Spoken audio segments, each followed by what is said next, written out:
Dekan Akademik Fakulti Sains Gunaan, Profesor Teknologis Dr. Muhammad Rozi Ahmad, yang berbahagia Ketua Pusat Pengajian Siswazah Fakulti Sains Gunaan, Profesor Dr. Nur Laila Ahmad, yang dihormati Koordinator Pengajian Siswazah, para penyelaras program, hadirin dan hadirat sekalian. Bagi memulakan sesi taklimat pada petang ini, saya ingin menjemput Timbalan Dekan Akademik yang berbahagia Profesor Teknologis Dr. Muhammad Rozi Ahmad untuk memberi sedikit kata-kata aluan. Dipersilakan, Prof. Okay, bismillahirrahmanirrahim. Assalamualaikum warahmatullahi wabarakatuh. Terima kasih saya hormati Dr. Muhammad Firdaus Kasim, yang berbahagia Prof. Dr. Nur Laila Ahmad selaku KPP Pusat Pengajian Siswazah FSG, yang saya hormati Prof. Madya Kemis Dr. Lee Min Chin, Koordinator di Pusat Pengajian Siswazah. Ada saya Dr. Husin Hanibah, Wakil daripada IPSIS, ada dalam sesi kita pada hari ini. Semua penyelaras program yang akan bertindak sebagai speakers pada petang ini, rakan-rakan pensyarah yang hadir, juga calon-calon pelajar ataupun potential students kita lah dan candidates yang saya hormati sekalian. So, selamat datang ke webinar promosi program Pasca Siswazah ni, dan saya dipahamkan kita punya permohonan ni masih dibuka sehingga 1 September. So itu fakulti mengambil ruang masa ini untuk lebih kurang menyampaikan sedikit lah tentang program kita ada di Fakulti Sains Gunaan, yang of course kita offer program peringkat pasca iaitu Masters dan juga PhD secara mod penyelidikan. Kita juga ada penyelidikan PhD secara fast track di mana anda boleh terus lompat, tidak perlu melalui MSc, terus lompat ke PhD pun ada juga, tapi dia akan melalui interview. Dan kita ada juga 2 program secara kerja khusus dan 3 program secara mixed mode lah, iaitu 30% kursus dan 70% secara penyelidikan lah, ataupun anda kena buat dissertation.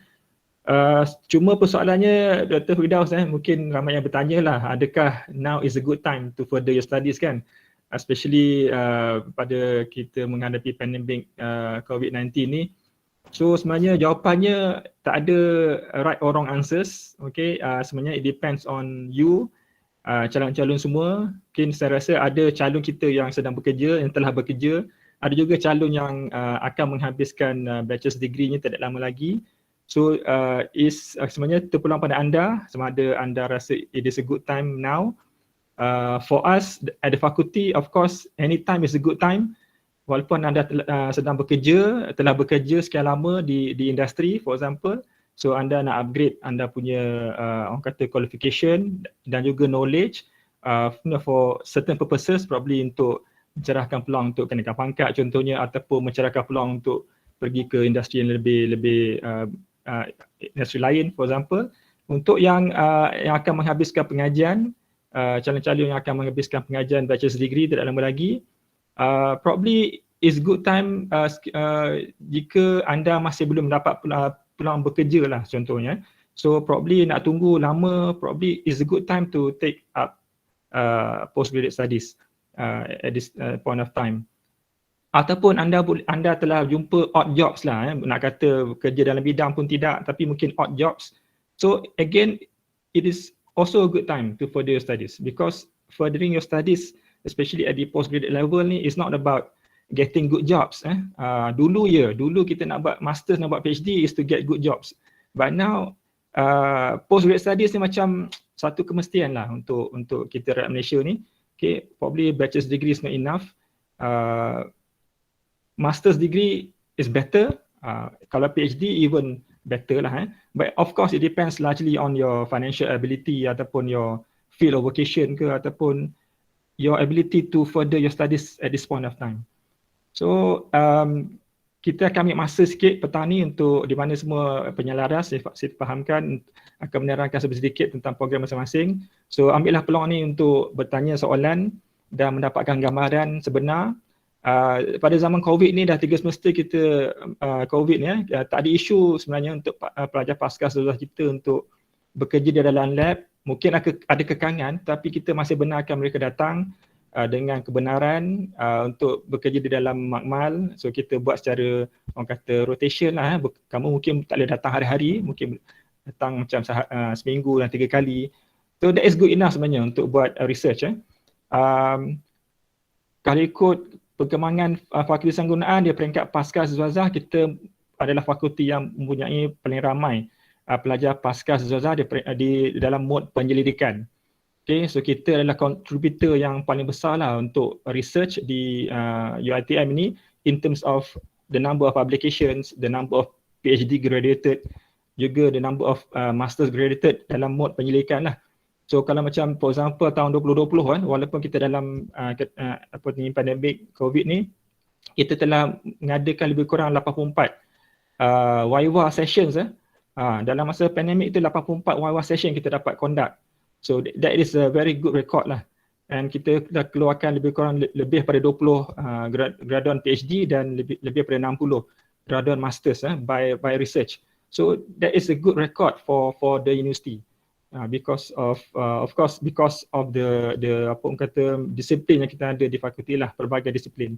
So take this opportunity to hear from us and also bertanya soalan lah jika ada selepas ini. So saya rasa itu saja daripada saya. So back to you Dr. Mat Firdaus. Silakan. Okey, terima kasih Prof.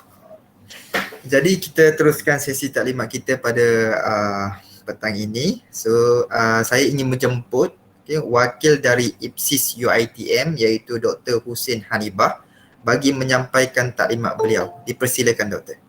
Terima kasih Tuan Pengerusi dan juga Assalamualaikum kepada semua.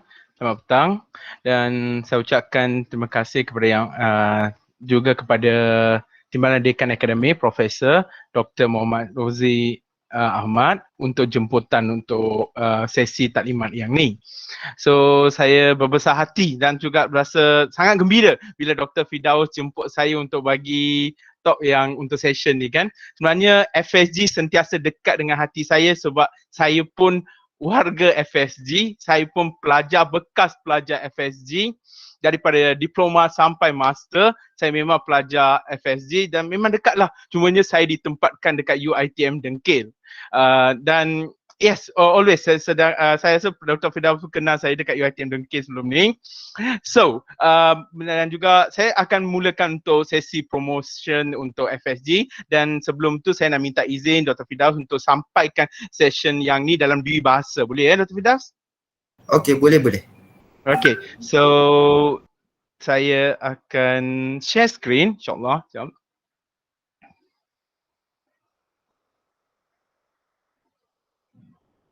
Sekejap. Just a moment.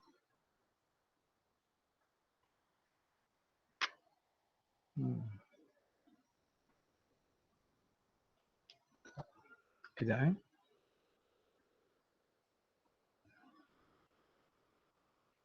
Okey, saya rasa nampak ke PowerPoint saya? Nampak Dr. Husin. Okey, dah besar? Okey, boleh nampak. Terima kasih. Okay, terima kasih kepada audience. So yes, welcome to IPSIS or UiTM, which is I will introduce what is IPSIS and how you are going to further study and everything in general. A detail of the program, definitely our faculty members, the KPPS, and also the coordinator of FSG will done a better job. So without further ado, of course, welcome to UiTM for especially those are from outside from UiTM. So why UiTM? That is the most important question, why we choose UiTM. First of all, remember we have fields, I think we have more than 20, we exactly 27 faculty with a combination. Kita ada lebih kurang 160 program master dan 55 program PhD. Dan other than that, I would like to highlight UiTM is the most affordable it offer the most affordable tuition fees compared to other institutions in Malaysia. Especially we are the cheapest as compared to the other private and also in fact and the public university. And for information, who do not know UiTM, We are the largest UITM. We are the largest public university in Malaysia with more than 30 campuses around the Malaysia, Sabah and Sarawak included. And of course, we are the main strategy is near to Kuala Lumpur. This is a well-known things whereby, especially those are alumni from UITM, pelajar-pelajar bekas pelajar-pelajar UITM sangat tahu kita punya strategi, especially the UITM Shah Alam ada di mana. Dan kita tidak ketinggalan compared to other university in term of ranking. Yes, we are among the top ranking compared to other university as well. So for those are outsider may not know what is UITM, let me introduce a bit of what is UITM. So yes, UITM is started from 1956, which means we have a long history. We are started with the very beginning. So whenever people say UITM ni baru adalah tidak tepat. Sebenarnya kita dah ada di Malaysia dan established very long time ago. So until 1999, it is officially be announced as a university by our fourth Prime Minister on that during that time. Okay. Then, without further ado, I would like to talk about our philosophy, vision, and missions. Actually, we are the highest institution, higher education institute to provide the best education to our Bumiputra students, candidate especially. In the field of the visions will be covered in the wide range. Kita ada dalam science dan teknologi, humanities dan entrepreneurship. Our mission to establish a world-class university from our thing. Our university is one of our mission as well. So why postgraduate UITM, especially to grab and a PhD holder? You are actually change your title from Mr. to Doctor or Miss to a doctor. That is the I will say the moment that we waited for most of the PhD candidate. So that and also from our side, we UITM have a lot of flexibility in terms of its promotion. I will cover about this in short while. So ya, untuk maklumat, ini adalah bangunan IPSIS UITM. Sebenarnya kami share building dengan FSG Lab, di mana tingkat 1, tingkat 2 adalah sebenarnya belong to FSG untuk lab dan sebagainya. Dan kami punya building untuk IPSIS adalah daripada tingkat 4 dan seterusnya. So we are very close. FSG are really close to IPSIS in the fact. So other than that, I would like to shortly introduce our team members over here. Those are our team members, which is our Dean, Professor Insigne Zuhaina.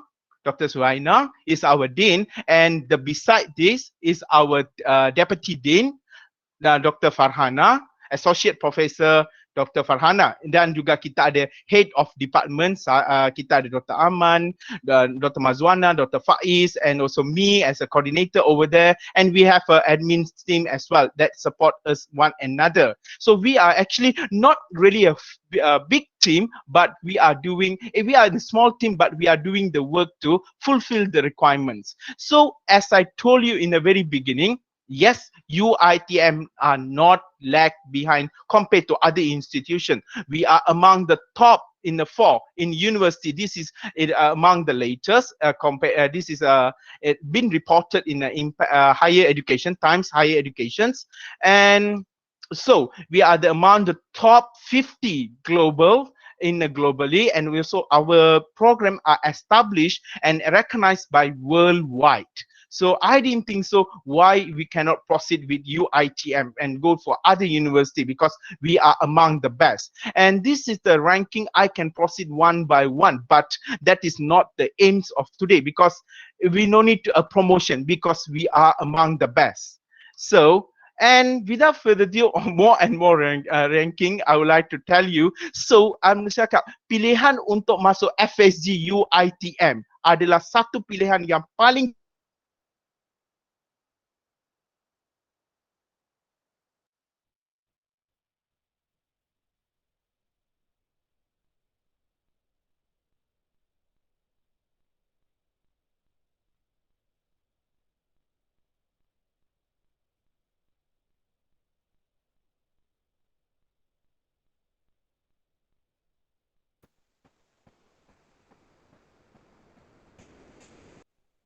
kita ada di merata tempat. And those are the dekat mana kita punya tabulations of the faculty. One good news I would like to tell you also, nowadays kalau kami nak buat research, adakah saya perlu fokus kepada UiTM Shah Alam sahaja untuk FSG? Tak. Sekarang kita dekat IPSIS dah buka sebenarnya kepada orang kata boleh pergi di mana-mana kampus cawangan di mana seluruh Malaysia ni, as long as there is a supervisor that willing to supervise you, your future supervisor willing you, then it is not a problem at all. So we are not going to narrow down hanya boleh daftar di UiTM Shah Alam saja. Sebab ini saya mungkin cakap mungkin ada dekat sini bakal-bakal calon yang mungkin daripada negeri, mungkin contohnya daripada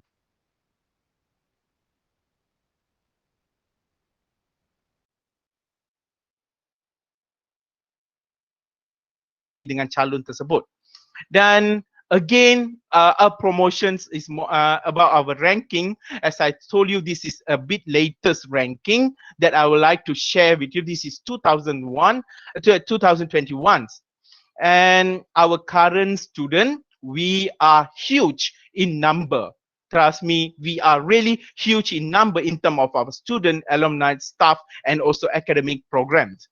And our current statistic a bit on our master and PhD students that we have. This will be a bit latest. And those are the program. Simply, kalau pelajar nak datang UiTM ataupun nak study dekat UiTM, program kalau student selalu bakal calon tanya saya, program apa yang ada. Saya akan tanya balik kepada calon tersebut, program apa yang kamu nak. Because we have a huge number of the program that we actually offer daripada semua field. And amount like to tell that FSG is among the highest number of research that been carried out. Saya setuju sangat dengan Timbalan Dekan just now mention, yes, FSG one of the huge contributor in publication for the UiTM. That is very, very proud to be announced. And about our full-time and also course time, as a basically our master program, it be carried out daripada 2 semester hingga 4 semester. Untuk coursework, kalau research dia akan daripada 2 hingga 8 semester because di research memerlukan lebih banyak masa. Ingat, setiap semester dekat sini adalah bersamaan dengan 6 bulan kalender akademik. Dan untuk doctoral PhD, dia lebih kurang untuk research, mostly kita ada research untuk FSG di mana dia ada 5 hingga 4 semester. Dan nanti saya akan buka untuk Q&A untuk lebih mempermudahkan. Of course, kita ada niche area. Kenapa saya perkenalkan? Yes, kita ada different department. Then I would like to say ini semua adalah program-program yang ada dekat FSG. Di mana yang dekat middle ni, Applied Sciences, ini antara program yang kita offer to the student yang interested to FSG. And other than that, we have more program from other different faculty as well. Seperti yang saya cakap, kita ada lebih daripada 200 program sebenarnya untuk master dengan PhD. Jadi kalau calon cakap nak pilih course apa yang ada, itu adalah satu soalan orang kata terlalu susah nak jawab sebabnya kita ada semua. InsyaAllah. So we have from other list as well. Sebab apa saya tunjuk dekat sini social science and humanity juga, sebab certain student even though dia orang kita graduate daripada fakulti FSG, mereka juga interested with a hybrid program. Hybrid program bermaksud mungkin dia orang ada interlinked dengan Faculty of Pharmacies ataupun daripada Sports Science, the Medicines and etc. So interlink ini yang kita are very interested.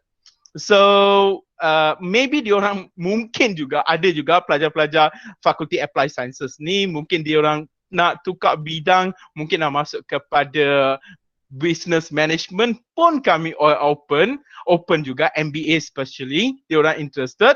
So how to apply? Application ni ada few method. Kalau calon adalah masih pelajar semester akhir, pelajar UiTM, maka kita ada e-pursuit punya sistem. Yang ni saya akan jelaskan kemudian bila ada Q&A dan sebagainya. Tetapi untuk calon luar, untuk pelajar-pelajar luar, calon bakal-bakal pelajar luar, maka dia orang boleh quickly go to our official website yang tertera dekat situ, ipsis.uitm.edu.my, dan pergi boleh masuk dekat bahagian local admissions. So under the local admissions, they can easily, because this website, trust me, our IPSIS website are very guided. They will guide you step by step until you succeed the application for the system. Sekiranya if there is an international student interested with our application under the faculty of FSG, because I'm noticed a number of international students are actually interested, very much interested under the faculty of applied sciences. That is a very good achievement and proud to be announced that. So it is also in our website officially. You just need to click on and to the system. Dr. Fidas, saya ada masa lagi Dr. Firdaus? Okay, I proceed. So we have the of course we have certain, one of the main concern adalah berkaitan dengan our funding.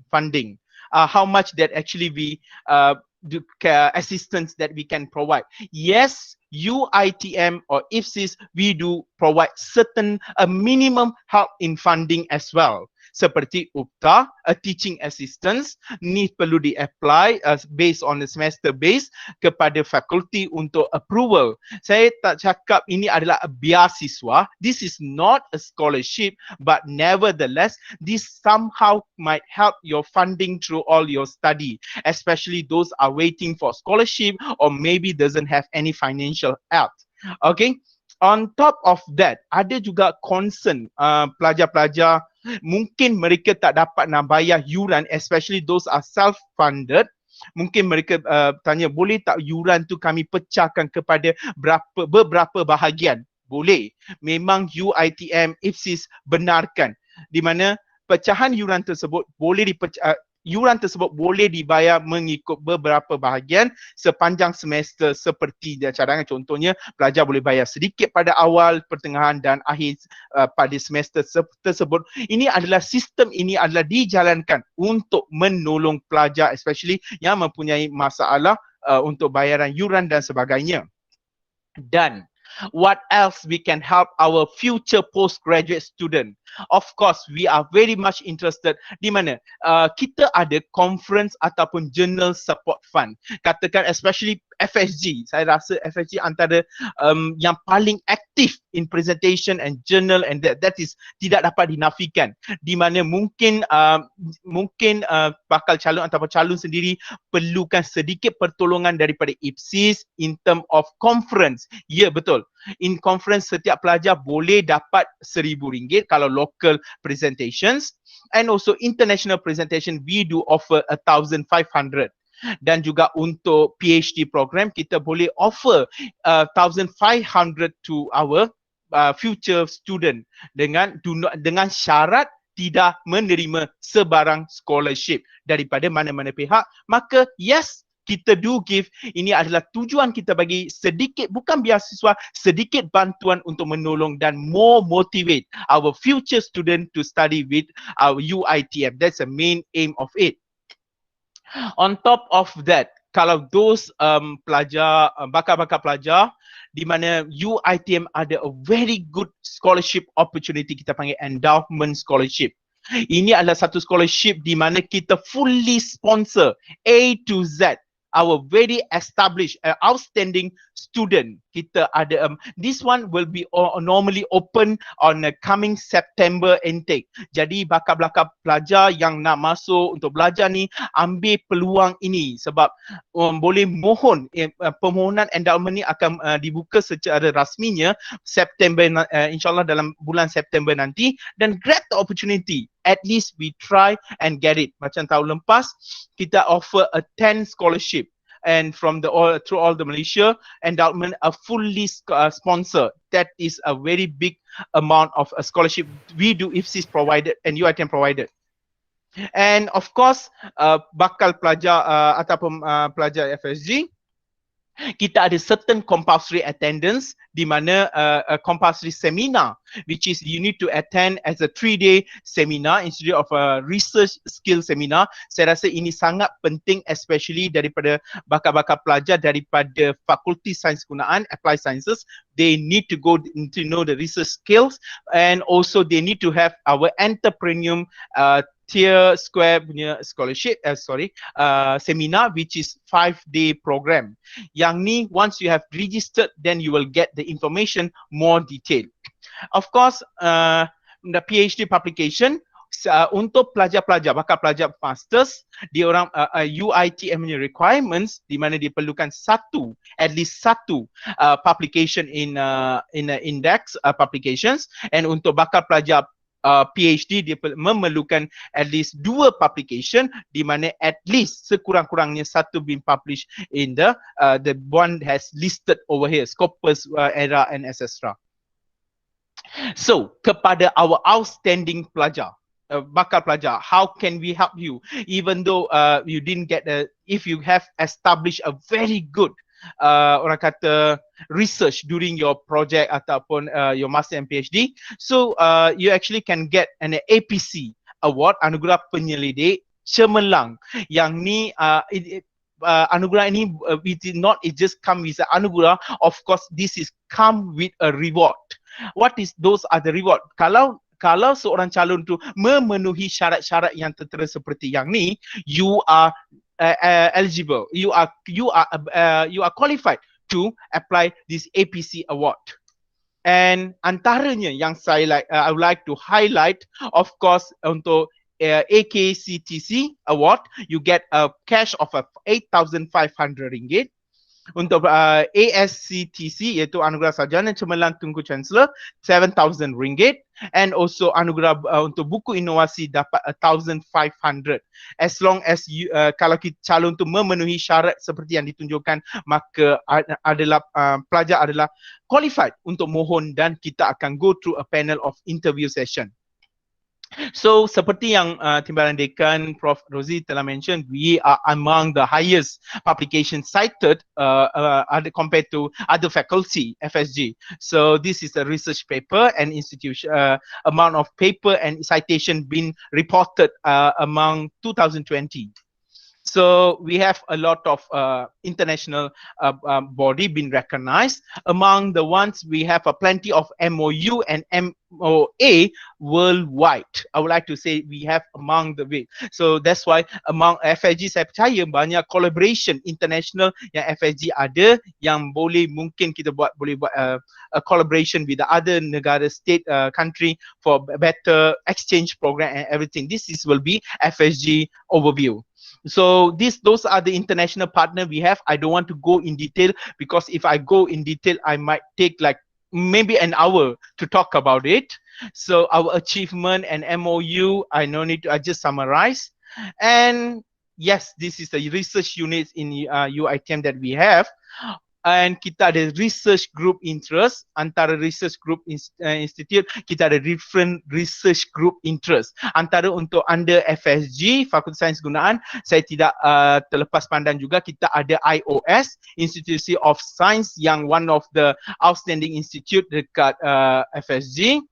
So di mana collaboration, a lot of collaboration also have been done over the IOS. So accommodations, we have a lot. Seperti yang saya mention dekat sini, IOS sebenarnya di-establish pada tahun 2004. And juga kita ada juga institute under FSG juga, Aurin, one of the institute that established performing very good performance under faculty of FSG as well.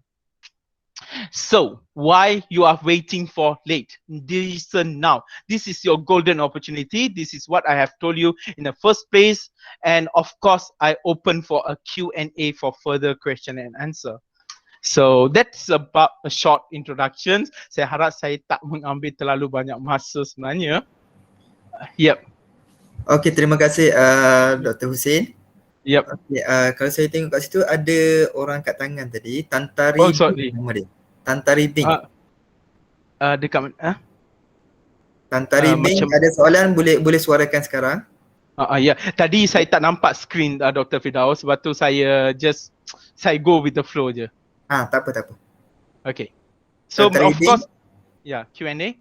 Tantari Bing, you boleh buka you punya mic. Or maybe calon ni ada soalan, boleh juga put it in the chat box. I can Okay. read through as well. Ada Yes. soalan kat situ, Tantari Bing tanya, apa kriteria untuk sambung master? Kriteria untuk program ni saya akan leave it to the faculty untuk scrutinize, sebab di mana setiap faculty dia orang ada specific requirement. Saya percaya Prof Laila ada dekat sini nanti akan brief about the qualification or criteria in detail a bit later. Okay. So saya rasa Yeah, Prof. okay. So saya rasa sekejap. Okay, ada satu soalan. Okay, dia kata saya nak tanya, kalau lepas habis degree belum dapat sertifikat, boleh apply tak?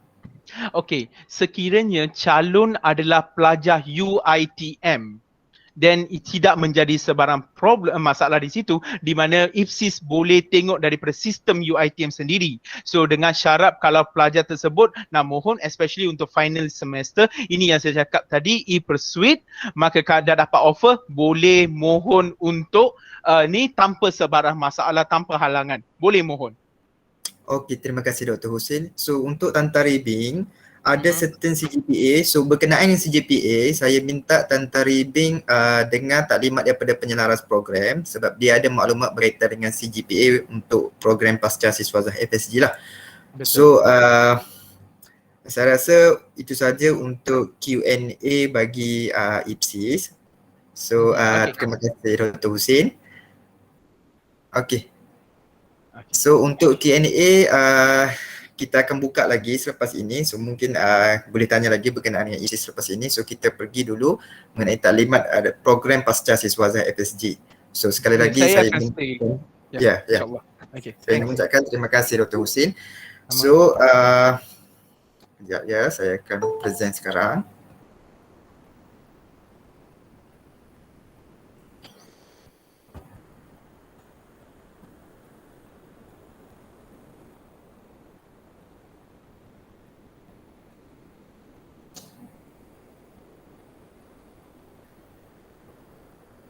Alright. So sedikit pengenalan kepada Fakulti Sains Gunaan. So macam yang dimaklumkan oleh kita punya timbalan dekan akademik tadi, Prof Dr. Rozi. So FSG ni besar. So FSG almost ada di seluruh semenanjung Malaysia. So basically FSG ditubuhkan pada tahun 1967 dan kemudian yang kita rebrand, okay, kita dapat Fakulti Sains Gunaan pada tahun 2000 ya. So ini adalah fasiliti yang ada pada Fakulti Sains Gunaan yang berada di kampus Induk Shah Alam. So basically kita ada 70 teaching labs, kita ada 22 research labs, kita ada 5 access to smart classrooms, and then kita ada 8 lecture halls, okay, untuk penggunaan para student lah. So ini adalah sedikit statistik berkenaan dengan staff, student, graduates and program. So apa yang perlu ditekankan dekat sini adalah kita ada jumlah profesor sebanyak 21 orang. Sebab ini kita nak tekankan berkenaan dengan program pasca siswazah. So amat menarik sekali, Fakulti Sains Gunaan dia ada ramai profesor. So pilihan terletak pada tangan anda, sama ada nak pilih siapa you punya supervisor. So nanti saya akan explain macam mana you nak cari supervisor you nanti. And then kita ada 230 academic staff and 80 administration staff. And then untuk hari ini macam yang Prof Dr. Rozi inform tadi, kita ada satu program kedoktoran, and then kita ada 19 program master yang terdiri daripada master kerja kursus, master mod campuran dan juga master by research yang akan disampaikan oleh penyelaras program nanti. Jadi tanpa membuang masa, saya ingin menjemput taklimat daripada penyelaras program bagi master secara kerja kursus. So saya ingin menjemput teknologis Dr. Ismaniza Ismail selaku penyelaras program sarjana Sains Teknologi Persekitaran bagi menyampaikan taklimat beliau. Dipersilakan Doktor. Okey, terima kasih Dr. Firdaus. Assalamualaikum warahmatullahi wabarakatuh dan selamat sejahtera kepada semua. Boleh Dr. Firdaus tunjukkan next slide tu? Okey ya. Untuk program yang pertama yang kita akan bentangkan di sini adalah program Sarjana Sains dalam Environmental Technology atau AS 728. Okey, saya sebagai penyelaras. Okey, dan perlu saya nyatakan di sini ini adalah untuk program sarjana atau master secara coursework. Okey, di mana kita program ini dijalankan selama 3 semester. Okey, dan entry requirement-nya adalah seperti mana yang ditunjukkan di situ. Typically kita akan ambil graduan dari bidang sains, okey, selalunya dari UiTM dan dari Universiti luar pun of course kita ada ambil. Okay, dengan minimum CGPA of 2.75. Okay, so kalau melepasi 2.75 of course kita sangat welcome. Cuma perlu enclose transcript, okay, bukti-bukti pencapaian yang lain semua untuk kita nilai dan dalam permohonan tu dan insyaAllah dapat proceed lah. Okay, dalam mungkin ada yang tak clear tentang program Environmental Technology ni, what is it all about. So biasanya kalau tuan-puan berminat dengan elemen-elemen dalam alam sekitar ni, contohnya tentang water, air, waste, okay, energy, hazards, okay, anything that is related to the environment, ini adalah program yang sesuai untuk you guys. Dan bukan saja program ni mengambil graduan dalam bidang yang sedia ada dalam environment. Kalau dari graduan dari background chemistry pun kita sangat galakkan sebabnya kita takut nanti kalau kita ambil yang bidang terlampau jauh sangat tu takut dia tak boleh bawa. So if you have the stipulated requirement as stated here, okay, boleh memohon ataupun kalau rasa tak clear ataupun tak pasti boleh hubungi saya untuk tanya dapatkan maklumat lanjut lagi. Right, next slide Dr. Firdaus please. Dr. Firdaus? Ya. Next slide please. Okay. Dah. Nampak tak? Okay, right. Yeah, okay. So untuk English requirement pula, kita perlukan at least band 3. Okay, kalau ada IELTS atau TOEFL pun boleh juga. Okay, dan requirement yang lain untuk English tu as shown there. Okay, tapi typically saya tahu yang kalau dari Malaysia ni dia akan at least ada muat lah kalau yang dari international students tu yang akan ada IELTS, TOEFL dan yang selain daripada tu lah. Right, this is very important because the medium is in English, so we don't want the students to be left behind. Nanti kita cakap, explain dalam kelas nanti, we don't want the students to not to understand what is being taught. Okay, and after all, it is good for you to practice in English so that nanti bila jawab dalam exam pun mudah lah. Alright, next slide Dr. Firdaus. Kita akan tunjukkan apa yang dipelajari dalam program ni. Okay. Seperti saya nyatakan tadi, kita ada 3 semesters, okay, in which in the first semester kita akan introduce students kepada subjek yang basic seperti air, water, okay, legislation of course penting anda tahu, okay, how to conduct sampling and analyze samples, okay, that is related to the environment, dan juga students akan belajar tentang research method. Okay, so subjek asas ni akan dipelajari pada semester pertama dan lepas tu bila semester kedua baru kita akan move on to subjek yang lain lah seperti energy, renewable energy, environmental spatial modelling, waste, environmental hazards and risks dan juga buat dissertation. Dissertation 1 ni is proposal lah basically. Dan pada semester 3 student akan fokus kepada dissertation yang dipropose pada semester 2 tu. Maksudnya dia boleh all out buat dissertation sahaja dan juga ada lagi satu lagi subjek which is called the special topic. Okay, special topic ni pasti tidaklah seberat yang lain sebab tu kita combine dengan dissertation macam tu saja. It's just that students perlu organize satu symposium or something like that dengan menjemput speaker dari luar, okay, dan kita akan buat pendedahan lah dari segi bidang yang dimaksudkan dan dari segi organizing skills juga. Okay, typically mulai 2 semester lepas program ini dijalankan pada hujung minggu. Okay, kalau sebelum-sebelum tu dibuat pada waktu malam, weekdays. Tapi jangan keliru lagi, lepas ni memang dibuat pada hujung minggu sahaja. Maksudnya kalau semester 1, mungkin 3 jam pertama akan belajar air pollution, lepas tu seterusnya akan belajar water pollution control technology, lepas tu belajar environmental legislation. Okay, so itu untuk hari Sabtu contohnya. Hari Ahad dia mungkin akan belajar environmental sampling analysis dan research method. Okay, so maksudnya pagi sampai petang atau pagi sampai tengah hari macam itulah so all out, jadi waktu weekdays tak akan terganggu. Okay. Kita ada juga beberapa graduan dekat situ yang kita tunjukkan sebagai alumni yang kita dah produce. Program dah berjalan dah lebih kurang 7-8 tahun juga. Okay. So alhamdulillah alumni kita memang berjaya menempatkan diri, ada yang naik pangkat, ada yang sebelum tak dapat kerja dah dapat kerja yang lebih baik sekarang. So I highly recommend you guys yang interested to apply dalam untuk sambung dalam master dan bidang ni kalau if you are in the relevant field.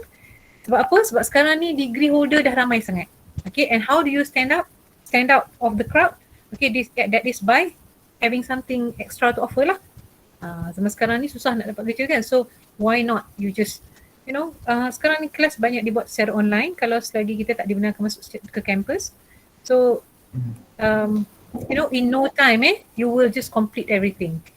Tahu je tentu dah dapat master nanti. So take this opportunity, make a wise choice. I would say that enrolling with UiTM is the best choice lah. Right, with that I thank you very much for your attention and pass back to Dr. Firdaus. Thank you. Okay, terima kasih doktor. So saya buka dulu Q&A untuk audiens. Jika ada apa-apa soalan berkaitan dengan program ni ada tak?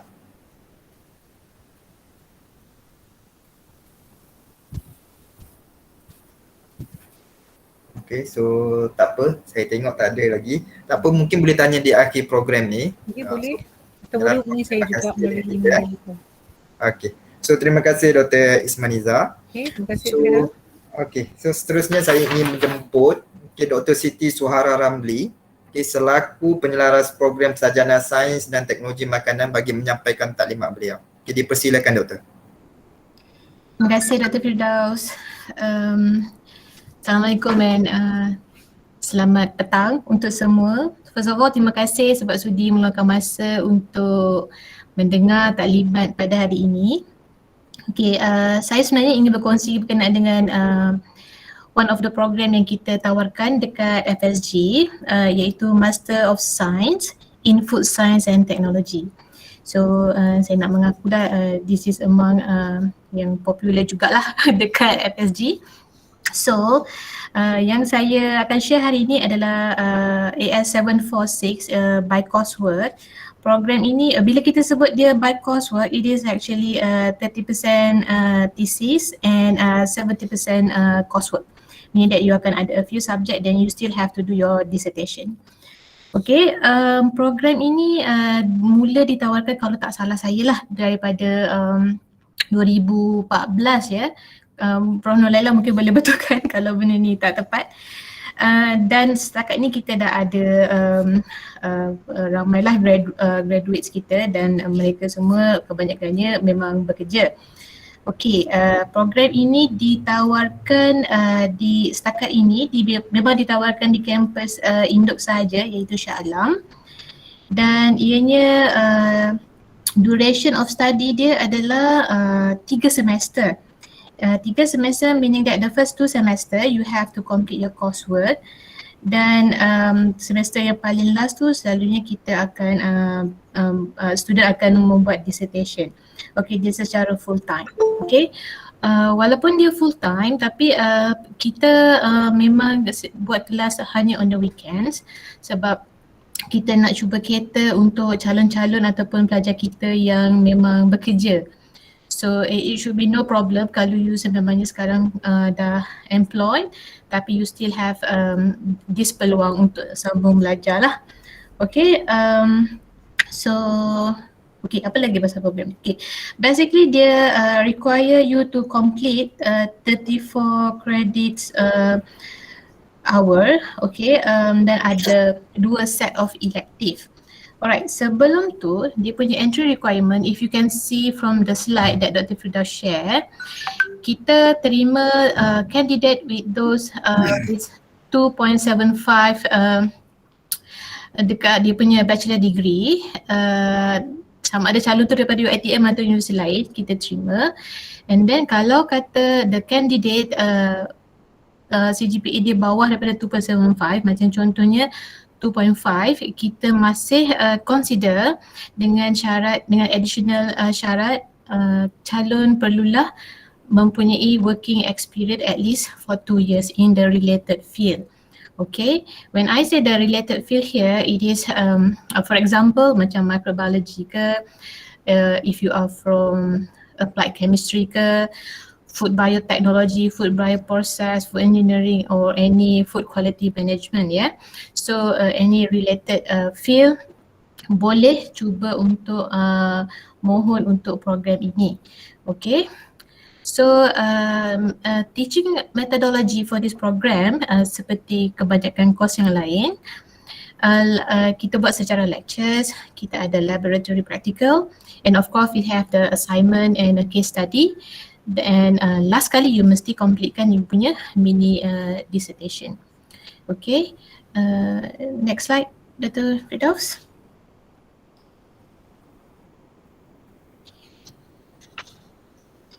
Okay, apa yang you akan belajar sekiranya you memilih untuk menyambung master program in food science and technology di UiTM? Kita ada 3 semester tadi as mentioned earlier. So semester 1 kita ada macam research methodology.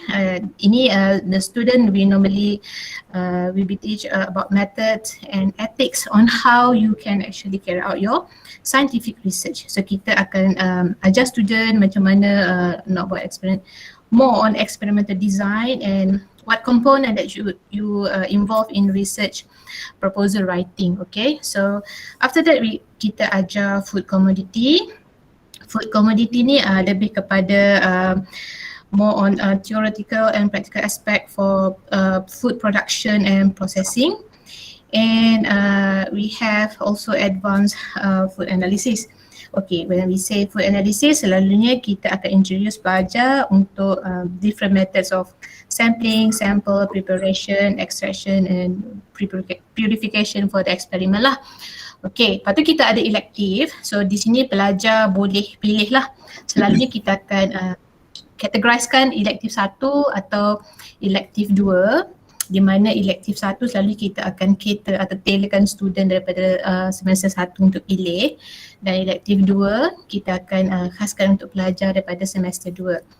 And semester 2, if you look at the slide, kita ada food science and technology dissertation, di mana you mula buat you punya research proposal, and also you have to take any other courses macam food biotech, halal and food law, innovative food packaging and technology, and innovative food product. So your semester 3 you akan fokus pada hanya dissertation you. Okay. So saya sangat mengajak untuk calon memohon program ini sebab okay, number 1, now macam Dr. Is sebut tadi, sekejap je benda dah habis, you tak perasan pun. So macam benda ni ramai graduan kita yang memang bekerja dan apply dan habis macam tanpa dia sedar pun. So benda ni macam it is added value to your CV, to your career sebenarnya. So kalau kata satu hari nanti you suddenly rasa tiba-tiba nak sambung belajar, you can go for your research program macam PhD terus ke apa, because it is just 1.5 years, sekejap je, so you boleh sambung. And then kadang-kadang certain job offer dia memang akan melihat disqualification as one of the added value to your CV.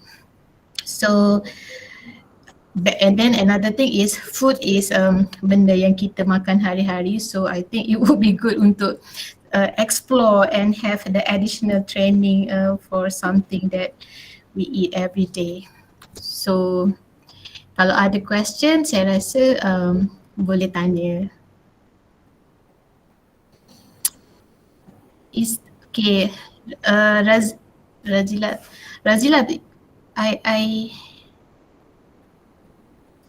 Razila, can you ask again? Saya tak sempat baca. Okey, dia punya soalan ditanya adakah kelas tu kita conduct fully online? Okay, kalau buat masa ni, kelas ni memang online lah because this MCO semua program memang buat online. Tapi kalau postgraduate punya level, if it happen that you have lab work, saya rasa dia akan with certain limitation and requirement you still boleh pergi lab. Okey. Tapi kita harapkan MCO ni will be lift up lah, macam we hope for the best lah kan, sampai bila lah dah PKP pun kan. Okey, so Muhammad Haris Zafran tanya, apa peluang pekerjaan untuk kos ni? Peluang pekerjaan dia banyak dekat kita punya private industry pun kita ada macam tu Prof Laila dah tolong jawab dah tu, macam yes, macam research officer, macam you can kerja dekat bidang quality assurance, manage macam research assistant kat mana-mana. So kalau macam food industry yang memang big company, kita ada macam Nestle, Dutch Lady, GlaxoSmithKline, and kita ada apa yang ayam mas, benda-benda macam tu lah kalau itu industri. So saya rasa kalau macam memang tak semua industri akan offer gaji tinggi yang because of you have this masa, tapi ada yang memang tawarkan maksudnya you menjadikan diri you ada added value berbanding dengan calon-calon yang lain. As mentioned by Dr. Is juga, kita ada ramai graduate sekarang, banyak universiti yang dah offer courses yang sama. So by having this sebenarnya membantu you stand out lagi lah among other candidates. Okay. Okay, so sekejap ya. Okay, kita ada satu soalan lagi. Untuk calon pelajar PhD, Food Science dan Teknologi yang sudah bekerja, kami perlu masuk makmal untuk membuat kajian atau lab work. Adakah pelajar dibenarkan untuk menggunakan makmal di luar waktu bekerja? Sebagai contoh, hujung minggu, Sabtu dan Ahad. Terima kasih. Saya jawab Dr. Firdaus. Ya, boleh. PhD by research insyaAllah dibenarkan. Boleh buat kerja, yes, boleh dibenarkan. Okey. Okey, terima kasih Prof. Okey, so saya harap jawapan dari Prof Laila jelas untuk persoalan dari Nur Ain. So saya teruskan untuk kita punya next sesi taklimat. So sebelum tu terima kasih Dr. Siti Suhara. Okay. So seterusnya saya ingin menjemput penyelaras program master secara mood campuran. Saya ingin menjemput Dr. Muhammad Ismail Abdul Kadir selaku penyelaras program sarjana dalam tekstil untuk menyampaikan taklimat beliau. Dipersilakan Doktor. Assalamualaikum. Bismillahirrahmanirrahim. Terima kasih Dr. Firdaus, Yang Berbahagia Prof. Dr. Rozi di Merdeka Akademik dan juga KPP Pusat Pengajian Siswazah Prof. Dr. Nur Laila, rakan-rakan mesyarah, rakan-rakan penyelaras dan para bakal pelajar sekalian ya. So saya Muhammad Ismail sebagai penyelaras program Master in Science Textile dalam mix mix mode punya mode program ni sebenarnya baru diperkenalkan dan baru ditawarkan pada bulan September 2019. Dan kita baru ada satu batch yang dah graduate. Baru satu batch yang dah graduate. Dan untuk pengetahuan semua, satu kelebihannya program tekstil ni hanya ditawarkan di UiTM saja di Malaysia ni. Di universiti lain tak ada. Hanya ada di UiTM saja dan di Applied Science saja. Dan di situ kita tak ada bersaing lah dengan graduate daripada universiti lain. Dan kelebihannya bila you ada master, sama dengan Dr. Is dan Dr.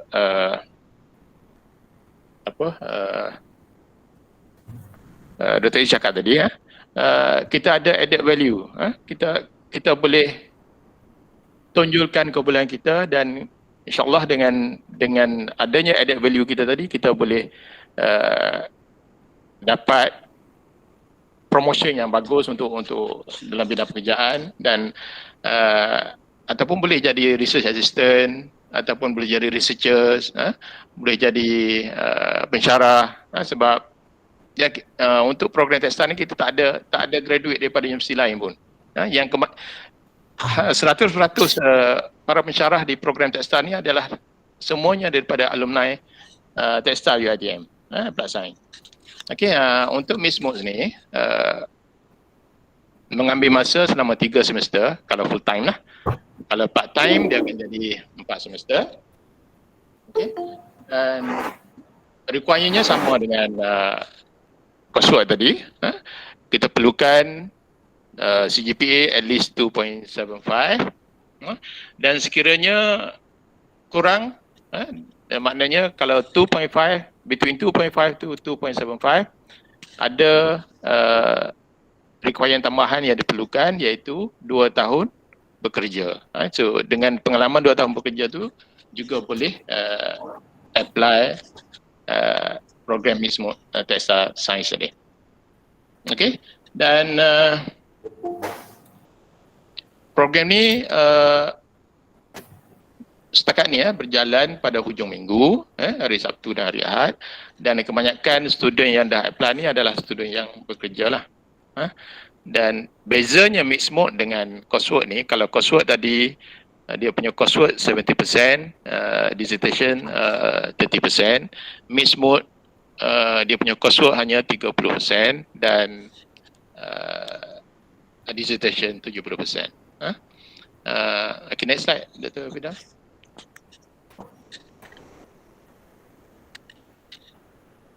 Okay, so sebenarnya saya katakan tadi, program ni ada 3 semester.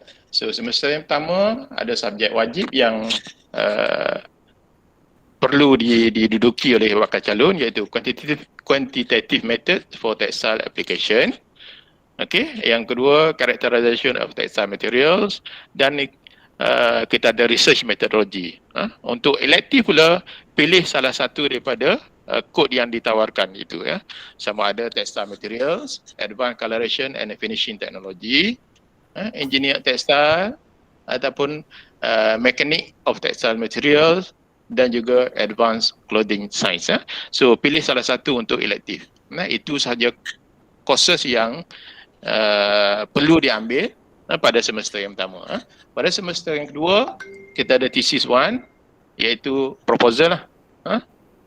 Full, maknanya 100% fokus on proposal. Dan semester yang ketiga, thesis 2, iaitu you punya thesis, real thesis lah. Dan research areas yang kita boleh offer adalah seperti engineer textile, yang ni termasuklah smart textile, textile composites, simulation and modeling of textiles. Kita juga ada nanofibers via electrospinning. Kita juga ada clothing sciences, kita ada textile and clothing comfort, kita ada fashion studies, kita ada natural dyes and textile coloration, kita ada textile finishing, textile management and retailing and entrepreneurship.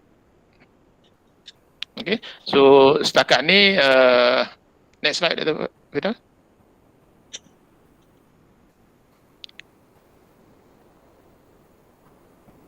Okay, setakat ni ini adalah graduate yang first batch tu. Sekarang ni bekerja sebagai production executive di Jovian Apparel Sidang Berhad. Nur Kharina Khalid. Okay, saya rasa itu sahaja perkongsian saya untuk kali ini. Kalau ada apa-apa soalan boleh tanyalah. Okay, terima kasih Dr. Firdaus. Okey, terima kasih Dr. Ismail. So saya buka Q&A. Ada apa-apa soalan tak untuk program ni?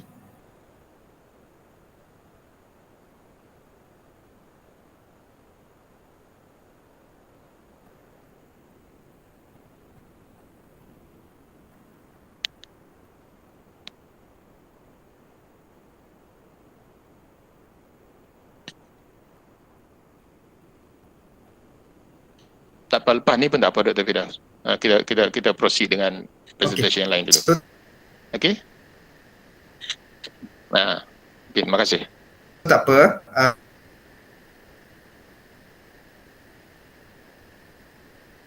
Mungkin ada nanti selain Dr. Ismail still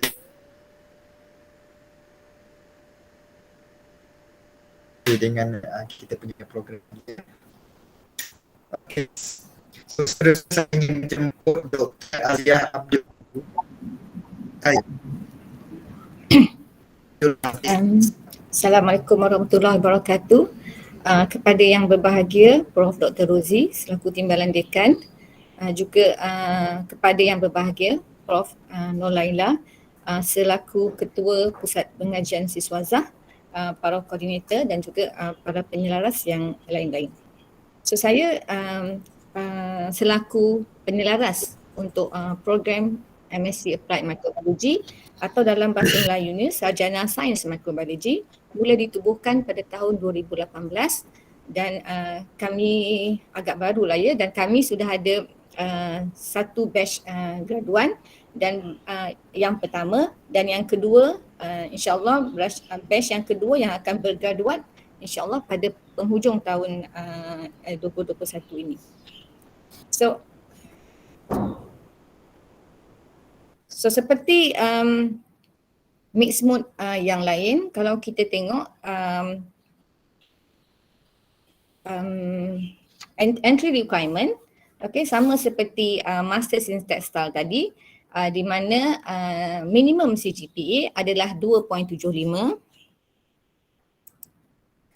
Okay, minimum CGPA 2.75 daripada related and appropriate area of specialization, degree sains daripada UiTM ataupun daripada mana-mana universiti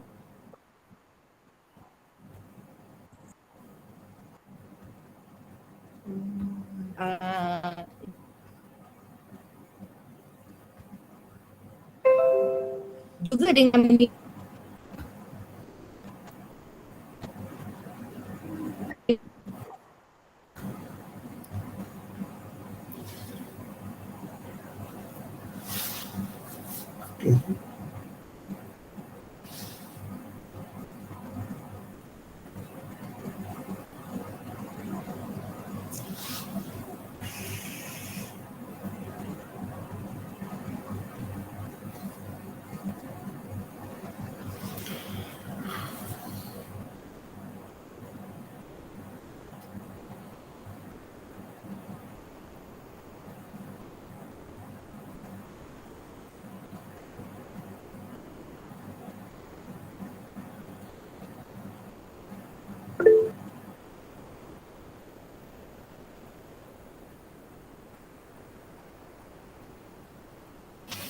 Assalamualaikum Dr. Aziah.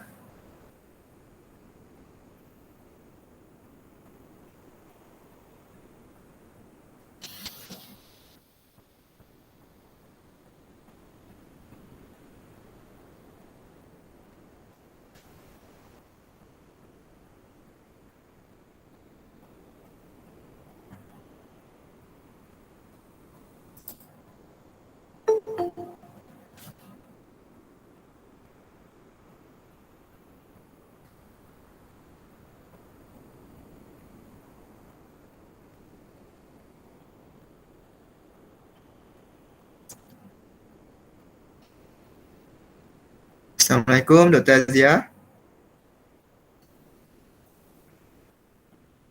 Mungkin dari sana keluar dulu kot, lepas tu masuk balik Doktor. Ada. Okay. Sorry, connection lost. Sekejap ya. Saya sebenarnya cakap seorang-seorang tadi, saya tak perasan. Tengah try. Okay, rasa dah okay dah ni. Okay tadi, okay next slide please Dr. Firdaus.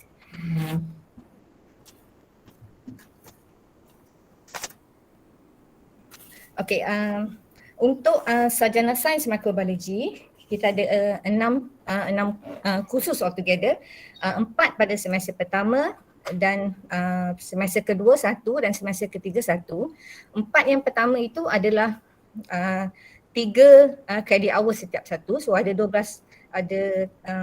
credit hours di situ. So apa yang pelajar akan belajar? Yang pertama adalah microbial technology, di mana pelajar akan belajar mengenai industrial applications, industrial applications of microbial cells, di mana aplikasi seperti penggunaan energi, penggunaan environmental monitoring and remediation. Dalam molecular microbiology atau MIC 712, pelajar akan belajar tentang integrasi di antara genomic dan proteomics. So DNA, recombinant DNA technology, gene cloning, musim-musim COVID ni kita biasa dengar pasal PCR, suddenly everybody knows about PCR. Okay, so PCR akan diajar dalam molecular microbiology. PCR atau polymerase chain reaction, atau dalam bahasa Melayunya rujukan rantai polymerase. Kemudian khusus lagi satu, microbial metabolism dan proses, di mana pelajar akan belajar mengenai approach genomics, proteomics and biochemical process.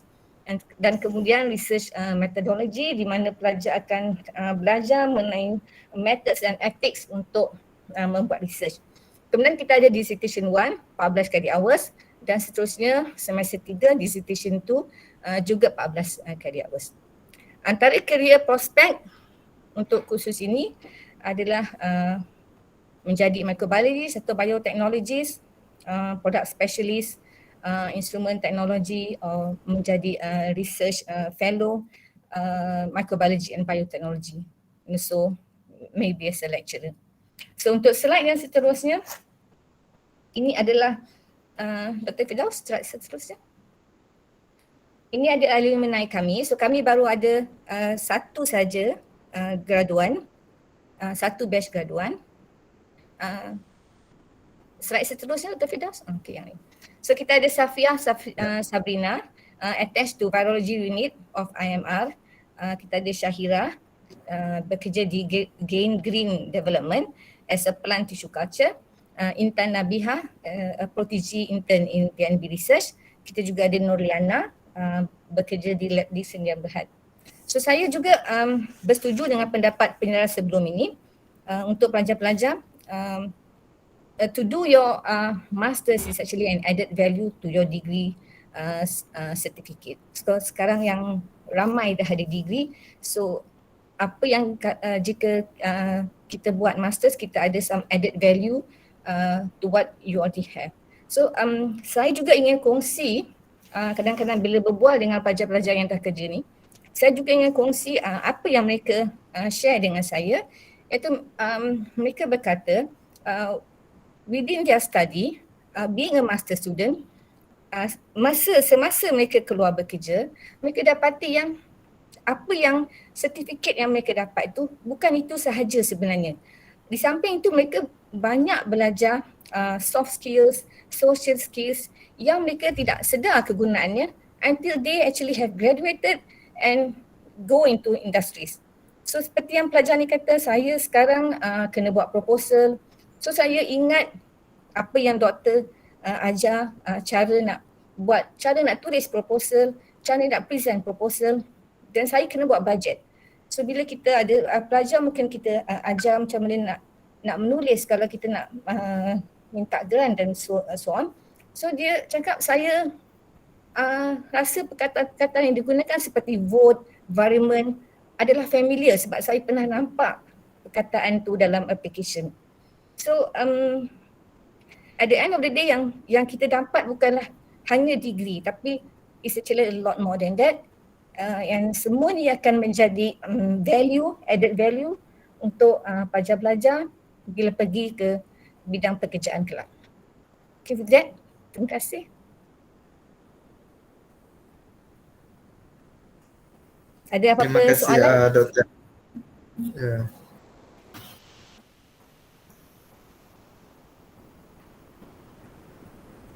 Okay, so terima kasih Dr. Azia. Ada apa-apa soalan daripada audien?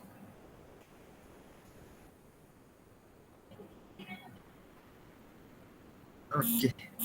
So sekiranya tak ada, kita proceed dulu untuk next punya taklimat. So maybe ada soalan bila penghujung taklimat nanti. Boleh ya doktor? Ya, sila. Okay. So seterusnya Aman Raja Yahya selaku penyelaras program sarjana biologi gunaan untuk menyampaikan taklimat beliau. Persilakan doktor. Ya, Assalamualaikum warahmatullahi wabarakatuh. Yang berbahagia Profesor Dr. Nalaila, Profesor Dr. Muhammad Rozi, Dr. Firdaus dan para hadirin sekalian. Okay. Saya Muhammad Fakhruzaman Raja Yahya mewakili program sarjana BISMUT iaitu Applied Biology. Sebagai pengenalan, program ini sebenarnya fokus kepada integrasi pelbagai disiplin untuk menyelesaikan pelbagai permasalahan biologi. Yang mana kita tahu permasalahan biologi ni ada di mana-mana, ada setiap hari dan setiap masa. Seperti di hospital, di kilang, di pasar, di dapur dan seterusnya. Jadi kita cuba pakai sebarang teknik ataupun instrumentasi pendekatan yang sesuaian daripada pelbagai disiplin untuk menyelesaikan permasalahan biologi. Kerana itu program ini tidak terhad kepada graduan dalam bidang biologi sahaja. Berkaitan dengan entry requirement seperti program yang lain, yang mana disyaratkan minimum CGPA ialah 2.75 dan juga mereka yang mempunyai bachelor degree daripada UiTM dan juga lain-lain IPDA. Seperti nama program ini iaitu Master in Science Applied Biology. Seperti yang boleh kita fahami, mereka yang boleh memohon untuk menyertai program ini adalah mereka daripada mereka yang mempunyai latar belakang biologi ataupun bioteknologi. Walau bagaimanapun, mereka yang langsung tidak mempunyai latar belakang biologi dan bioteknologi juga boleh memohon program ini. Sebagai contoh, program mereka yang mempunyai latar belakang kimia boleh memohon program ini dan boleh memilih bidang penyelidikan seperti forensik molecular biology, natural product dan enzimologi.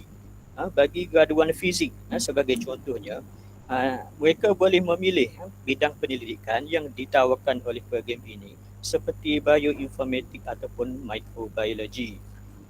Graduan IT ataupun statistik, mereka boleh memohon program ini dan terlibat di dalam penyelidikan bioinformatik.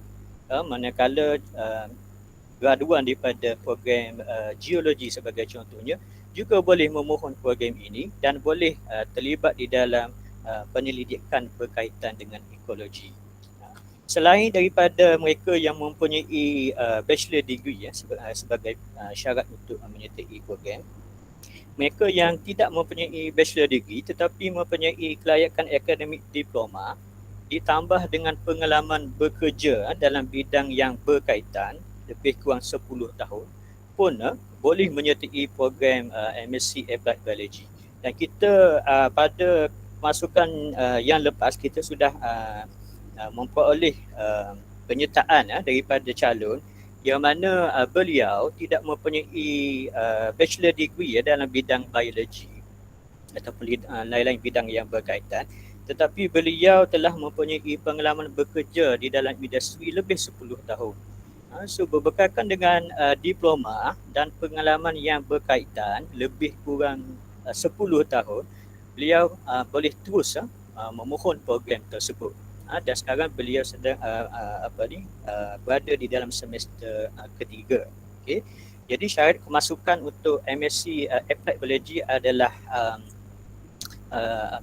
tidak terhad kepada biologi tetapi juga kepada bidang-bidang yang lain. Okay. Seterusnya Dr. Firdaus, next slide.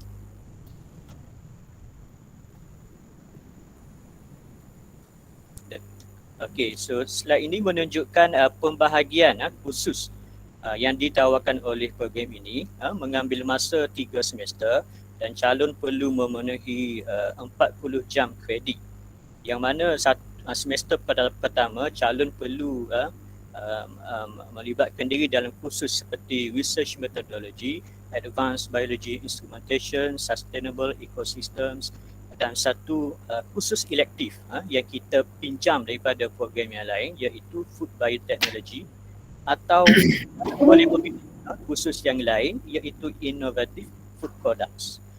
Dan pada semester kedua dan tiga, calon perlu melengkapi projek di dalam makmal yang kita juga menyediakan kemudahan kepada calon untuk melengkapi projek tersebut dengan melakukan industrial attachment jika berminat. So kita boleh appoint course supervisor daripada industri untuk membantu para calon melengkapkan projek penyelidikan. Berkaitan dengan bidang penyelidikan yang ditawarkan oleh program ini, bidang yang ditawarkan adalah pelbagai yang mana seperti yang tertera di sini, plant fisiologi, plant bioteknologi dan seterusnya. Dan seperti yang saya sebut sebentar tadi, mereka yang mempunyai latar belakang yang selain daripada biologi ataupun bioteknologi masih boleh menyertai program ini dan mereka boleh memilih bidang-bidang seperti bioinformatics. Okay. Dan di sini ingin saya highlight berkenaan bidang penyelidikan bioinformatics agak unik berbanding dengan lain-lain bidang penyelidikan yang mana calon bebas berada di mana-mana dan dengan berpekakan internet connectivity sahaja, insya-Allah calon boleh melengkapi projek penyelidikan. Kerana untuk melengkapi projek berkaitan dengan bioinformatics ini, para calon tidak perlu hadir secara fizikal ke makmal, tidak perlu menggunakan lab apparatus, handle, mesin dan seterusnya, tetapi hanya pakai public server ataupun public database sahaja untuk menyelesaikan permasalahan biologi. Jadi sebagai contoh, calon berada di Sarawak, di Johor, di Perlis sebagai contoh, masih boleh melengkapi projek bioinformatik ini walaupun program ini AS730 ditawarkan di Shah Alam. So ini ada satu flexibility kepada para calon yang menyertai projek bioinformatics ini. Okay. Next slide seterusnya. Okay, berkenaan dengan career, potential career yang para graduan AS730 boleh sertai, termasuklah sebagai mereka boleh bekerja sebagai pegawai penyelidik, pegawai perhutanan, pegawai analisa data, perunding persekitaran, pengurus makmal dan seterusnya. Dan di sini dinyatakan beberapa alumni yang telah pun menjawat jawatan, yang telah mendapat pekerjaan di dalam beberapa industri seperti di Wisma FVG, di Mardi dan juga Air Selangor Sendirian Berhad. Okay. So itu saja daripada saya dan sekiranya ada soalan yang berkaitan boleh diajukan. Terima kasih. Okey, terima kasih Dr. Muhammad Fakhruzaman. So jika ada apa-apa soalan,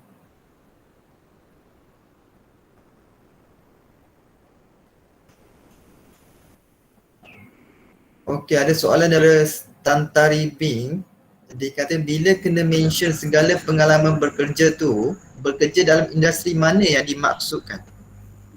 Okey, industri pengalaman bekerja yang boleh diterima untuk menyertai program ini termasuklah yang sebagai contohnya mereka yang pernah terlibat dalam industri seperti SIDAB ke, MPOB ke dan juga industri berkaitan dengan environmental monitoring. So semua itu boleh dipertimbangkan dan jika ada kekurangan teori berkaitan dengan aspek teknikal, semua itu boleh para calon akan mendapat pendedahan di dalam kursus seperti advanced biology instrumentation.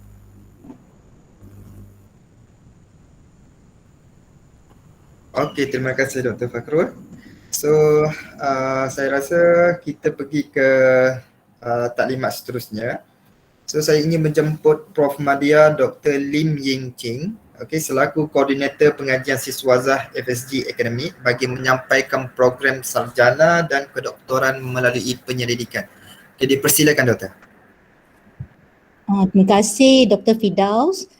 Selamat petang, salam sejahtera kepada Profesor Dr. Rozi selaku Timbalan Dekan Akademik, juga kepada Prof. Nolaila selaku Ketua Pusat Pengajian Siswazah dan semua penyiar raras dan hadirin yang hadir hari ini. So untuk program sarjana dan PhD by research, kita sebenarnya dekat FSG ada 14 program sarjana penyelidikan dan 1 program PhD. Jadi daripada 14 program sarjana ni, dia merangkumi program sarjana daripada biologi, contoh yang dalam slide ni AS 750, 751 dan 753. Okay, sarjana Science Biology, Master of Science in Applied Biology and also Molecular Biology. So ini dari pusat pengajian biologi. Dan kalau untuk dari slide kita ada AS 752 Master of Science Food Science and Technology, ini secara penyelidikan. Yang tadi yang dibentangkan oleh Dr. Siti Suhara tu, itu ialah master secara coursework yang ini penyelidikan. Jadi kita juga ada Master of Science Wood Science and Technology AS 754, ini dari pusat pengajian industrial technology begitu juga Bio Resource Technology AS 755. Untuk pusat pengajian kimia dan persekitaran, kita ada 3 program sarjana kimia secara penyelidikan, iaitu Master of Science Chemistry 756, Applied Chemistry 757 dan seterusnya, slide seterusnya Environmental Science and Technology 758. Okay, ini secara penyelidikan sepenuhnya. Lepas tu kita ada juga daripada pusat pengajian fizik, iaitu Master of Science Fizik, Applied Fizik dan juga Applied Fizik iaitu 760 dan Material Science and Technology 762 tu. Okey, yang nombor 13 tu. Yang Master of Science Polymer Science and Technology AS 761 dan Master of Science Textile Science and Technology 763. Itu tergolong dalam pusat pengajian industrial technology. Okay, keseluruhan kita ada 14 program. So dari segi program PhD kita ada 1 sahaja, AS 950. So next slide, Dr. Firdaus. Dari segi entry requirement, syarat kemasukan. Jadi untuk program sarjana,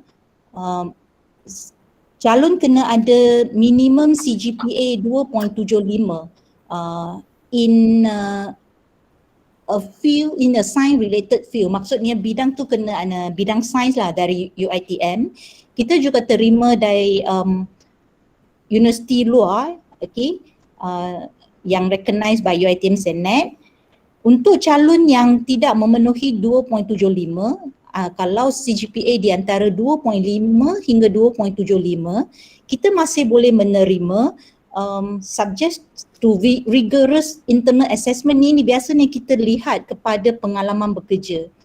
Pengalaman bekerja yang bermaksud kat sini mestilah relevan tak bolehlah macam you jadi macam cashier ke, sebab ini dia program sarjana, dia penyelidikan ni dia kena buat research, you kena buat research, so dia tak boleh macam pengalaman pekerja yang tidak relevan.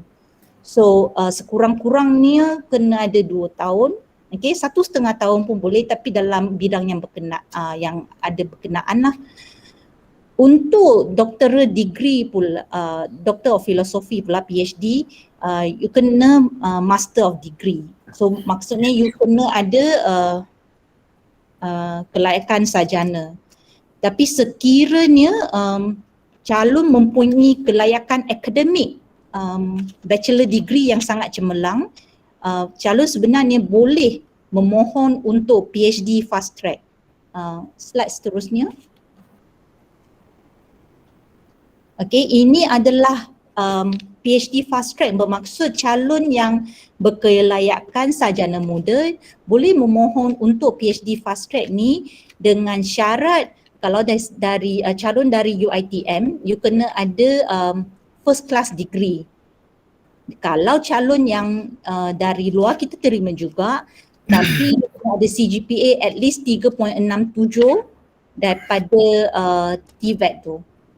Dan untuk kemasukan untuk ditawarkan PhD fast track ni, you kena melalui proses interview. Jadi dekat proses interview ni dia memang kita ada rubrik, you kena hantar proposal dan you kena pass the interview, maksudnya you kena bentang. Calon kena buat pembentangan apa yang you nak buat in your research bersama metodologi. Lepas tu ada panel untuk interview dan kalau lepas interview tu dan pass the proposal presentation, barulah kita akan tawarkan.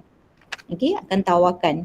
So dia bukan dapat surat tawaran dahulu maksudnya kalau you first degree first class, you tidak ditawarkan terus. You kena melalui interview dan juga buat pembentangan. Okay, untuk memohon kepada program sarjana ataupun PhD, calon perlu macam biasa boleh pergi website IPSIS untuk memohon.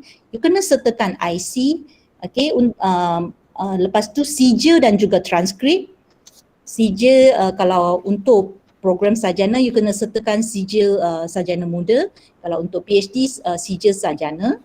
Kalau untuk calon yang masih belum mendapat sijil ataupun surat senet daripada universiti luar, kalau dari segi UiTM kita boleh cek dekat sistem, tapi kalau dari universiti luar, sekurang-kurangnya you kena dapatkan satu surat daripada fakulti menyatakan you telah tamat pengajian dan sedang menunggu keputusan menunggu surat senet. Kita perlukan pengesahan fakulti menyatakan you sudah tamat status sebagai pelajar sarjana muda tu. Okay, lepas tu kena ada borang refi yang boleh di-download dari website IPSIS, dan untuk MOOC penyelidikan ni kena sertakan research proposal. Okay, research proposal tidak perlulah panjang lebar sampai 20-30 muka surat. Dia kena ada at least kena tulis introduction, apa yang you nak buat, objektif dan sikit pasal metodologi. So kita nak, cuma dari segi tu kita nak tengok adakah research yang you nak buat tu adalah really science based. Okay, so itu untuk dari segi dokumen yang you perlu hantar untuk kita proses permohonan. Jadi dari segi duration, next slide. Dari segi duration of study, untuk student master tidak, regardless of whether you do it full time or part time, sama ada sepenuh masa atau separuh masa, minimum semester adalah 2 dan maksimum semester adalah 8. Maksimum semester 8 bermaksud selepas you mesti mendapat surat senet dalam 8 semester. Jadi kalau nak graduate on time adalah 4 semester mendapat surat senet tu. Jadi apa bezanya full time dengan part time kalau duration of study tu sama. Dia ada dari segi proses akademik tu, tempo untuk proses akademik tu berbeza. Contoh untuk student master atau PhD you kena ambil you kena buat defend research proposal. Jadi kalau untuk student full time, untuk student master full time, you kena buat your defend research proposal dalam masa 6 bulan selepas you buat pendaftaran. Tapi kalau you register sebagai part time, you kena buat your DRP dalam masa 12 bulan. Itu beza. Tapi memilih part time tidak grant you, it doesn't grant you tempoh pengajian yang lebih panjang. Tempoh pengajian masih tetap sama 8 semester maksimum. Okay, cuma itulah proses untuk you buat DRP tu, defend your research proposal. Kalau full time untuk master kena buat dalam masa 6 bulan, part time buat dalam masa 12 bulan. So untuk PhD minimum semester 5 semester dan maksimum adalah 14 semester. So kalau GOT 8 semester. Untuk student PhD pula you kena buat defend your research proposal dalam masa 12 bulan selepas buat pendaftaran. Okay, itu saja untuk program sarjana penyelidikan dan PhD penyelidikan. Okey, terima kasih Prof. Madya, Dr. Lim Ying Ching. So, ada apa-apa soalan tak berkaitan dengan program sarjana secara penyelidikan dan juga kedoktoran? Anyone? Okey, ada soalan kat situ. Untuk Master in Research, apa tu? One of the requirement is to have MUET or IELTS. I took IELTS before back in 2014. I understand that Faculty of Medicine requires IELTS result from the last 2 years. However, I did register for an IELTS exam, but IELTS keeps postponing my exam due to MCO until now. So my question is, can I use my IELTS result from 2014 and put it as pending? Okay, So, untuk Nurul Ain Ibrahim ni, saya nak kena tahu dia adalah calon tempatan dia bukan calon antarabangsa. Kalau calon antarabangsa, kita memang ada syarat kelayakan untuk IELTS bergantung kepada negara. Kalau you are from the English speaking, contoh dari UK, you tidak perlu ada IELTS requirement tu. Jadi even without the IELTS, you still masih boleh mohon. Okay, masih boleh mohon dan maksudnya dia bukan satu kriteria yang wajib kena ada sebelum you dapatkan surat tawaran tu. Maksudnya dia cakap dia Malaysia. Oh, jadi Malaysian kita untuk Malaysian tak ada keperluan untuk buat IELTS. Okay. Tak ada keperluan untuk dapatkan keputusan IELTS semasa permohonan.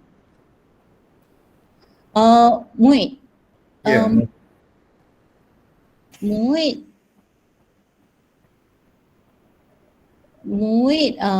dia ada syarat dia ada syarat untuk muid, tapi itu bukan syarat wajib untuk kita dapatkan semasa permohonan. Okey, masih boleh mohon. Yes, to be clear, no English requirement for local, yes, Malaysian. For MSc research, yes, at this moment, no English requirement. Normally, the English requirement is for the international applicants.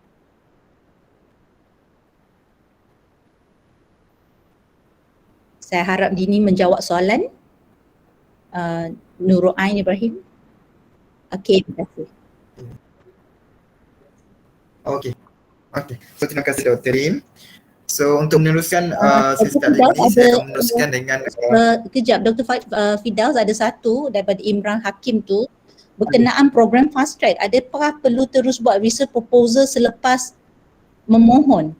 Ya, lepas kita dapat permohonan, masa you buat permohonan tu you kena attach the research proposal. Yes. Tapi research proposal tu boleh dibaiki. Lepas dapat permohonan, kita akan mula arrange tarikh interview tu. Okay, kita akan mula arrange tarikh interview dan kita akan maklumkan kepada calon tarikh interview selepas mengambil kesesuaian masa daripada semua panel dan calon, dan selepas pembentangan dan daripada keputusan panel baru kita bagi surat tawaran. Okay, so maksudnya semasa permohonan pun Imran Hakim semasa you buat permohonan fast track ni, you pun dah kena sertakan research proposal. Okay.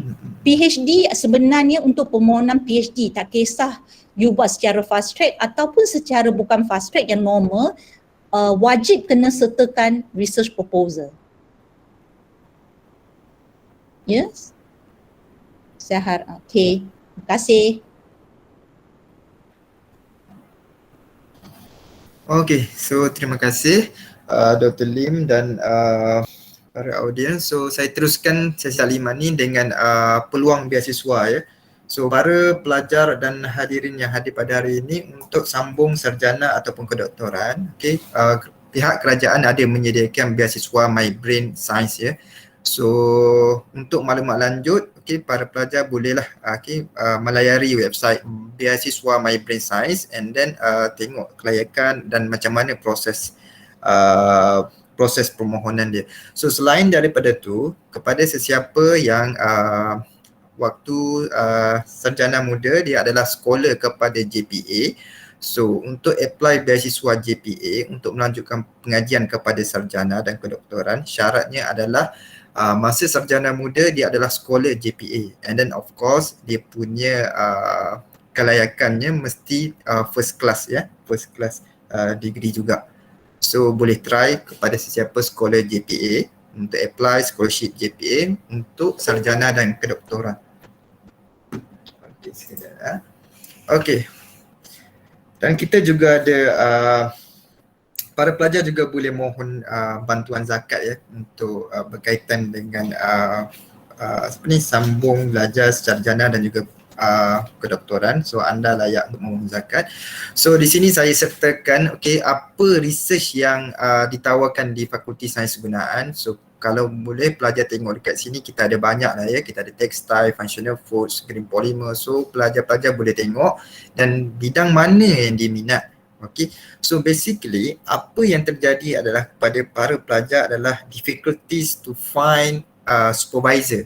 So macam mana dia nak search supervisor bidang-bidang dia ni. So selepas ini saya akan tunjuk dekat website, pelajar boleh tengok supervisor dia tu dekat mana. Okay, so contoh ini adalah contoh dekat website. So pelajar pergi ke Fakulti Sains Gunaan punya website dan klik dekat bahagian staff. So dia akan keluarlah maklumat staff. So contohnya kita klik dekat Prof. Dr. Ahmad Sazali Hamzah ni. So apa yang akan terjadi, dia akan keluar pop-up lah, pop-up contact details, all the details berkaitan dengan pensyarah tersebut. So dekat sini para pelajar boleh tengok dia ada Scopus link, dia ada Google, dia ada Google Scholar, dia ada ResearchGate, and then dia ada tools FSG Expert. So kalau pelajar klik je FSG Expert tu, pelajar boleh tengok dari sudut research apa yang dia buat, publication pensyarah tersebut, macam mana supervision dia, consultation, so everything about the lecturer tu pelajar boleh tengok dekat sini. So ini adalah cara macam mana pelajar boleh cari supervisor penyelia potensi ya.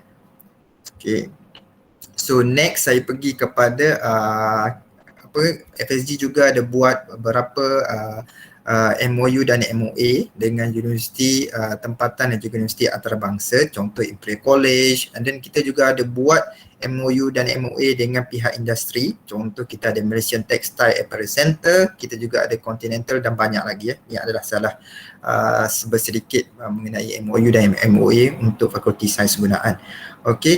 So pelajar yang mendaftar ke program sarjana dan juga kedoktoran juga berpeluang untuk ditindikkan kepada Center of Excellence in UiTM macam yang Dr. Hussein bagi tahu awal-awal tadi. Kita ada COE in UiTM, contoh kita ada Ataur Rahman Institute, kita ada iPromise, kita ada Institute of Molecular Medicine and Biotechnology, dan juga kita ada IOS. So ini adalah COE yang berada di UiTM. So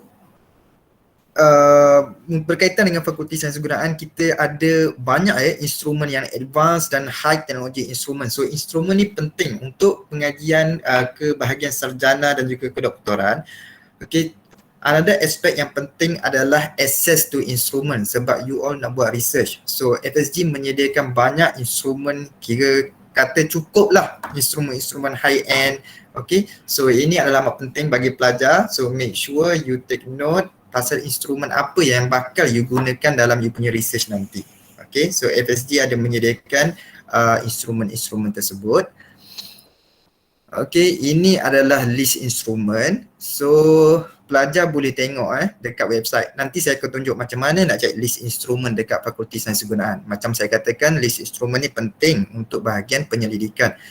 Okay, untuk memastikan penyelidikan kita tu berjalan dengan lancar. So make sure you check dulu, okay, the ability of the instrument. Alright. So ini adalah contoh smart classrooms yang boleh digunakan oleh para pelajar. Okey, inilah contoh beberapa okay, kita ada banyak lagi beberapa grant yang telah didapati oleh para penyelidik ataupun pensyarah Fakulti Sains Kegunaan. Okey, kita ada international grant, kita ada industry grant dan kita juga ada private grant. So, grant-grant ni amat penting untuk membuat penyelidikan. Okey. Okey, ini adalah untuk tahun 2018 dan 2020. Okey, ini adalah jumlah-jumlah grant yang kita dapat. So, ini adalah para penyelidik dia. So, pelajar juga boleh cari penyelidik yang berpotensi yang ada grant. So, perhaps pelajar akan dapat dia panggil GRA, Graduate Research Assistant. So, pelajar akan dapat macam gaji melalui sistem GRA tersebut. Okey. Okey, ini adalah contoh produk penyelidikan Fakulti Sains Kegunaan. Maksudnya kita buat penyelidikan tu dia tak berhenti sampai situ, kita keluarkan produk. So contoh daripada grup tekstil ni, okey, kita punya Prof Teknologis Dr. Muhammad Rozi Ahmad, okey, daripada Textile Research Group. Okey, ini adalah produk dia, Songket Production Using JCAD Technology yang dah dipasarkan dah pun. Okey. Kita ada juga produk daripada Wegi. Okey, ni adalah semua penyelidikan daripada pensyarah kita ya. Okey, kita ada juga Una Coffee. Okey. Kita ada biskut. So biskut ni ada kat mana? So dia ada Jaya Grocery, Tesco, Giant, KPJ. So kalau jumpa je nama biskut Le Natura ni, maksudnya dia adalah produk penyelidikan daripada Fakulti Sains Kegunaan lah. Okay, so inilah ruang facilities. Okay, siapa yang pelajar-pelajar Fakulti Sains Kegunaan mesti korang clear lah pasal ruang Fakulti Sains Kegunaan ni. So kita ada dekat dengan Menara Sultan Abdul Aziz Shah, and then kita juga ada coffee house He and She Cafe. She's quite santai lah. Okay, so di samping tu juga kita ada Persatuan ASPS. Okey, Persatuan ASPS ni adalah Persatuan Sarjana dan juga Kedoktoran, di mana persatuan ni dia aktif Fakulti Sains Kegunaan ni persatuan ni aktif. So macam-macam program boleh buat. Okey, program melibatkan jaringan antarabangsa, program melibatkan akademik, bengkel, lawatan, industri. So kita quite aktif ya. Right. Ini adalah beberapa contoh. Okey. So last sekali, okay, diingatkan kepada para pelajar, okay, admission into program pasca siswazah dibuka sampai ke 1 hari bulan 9 2021.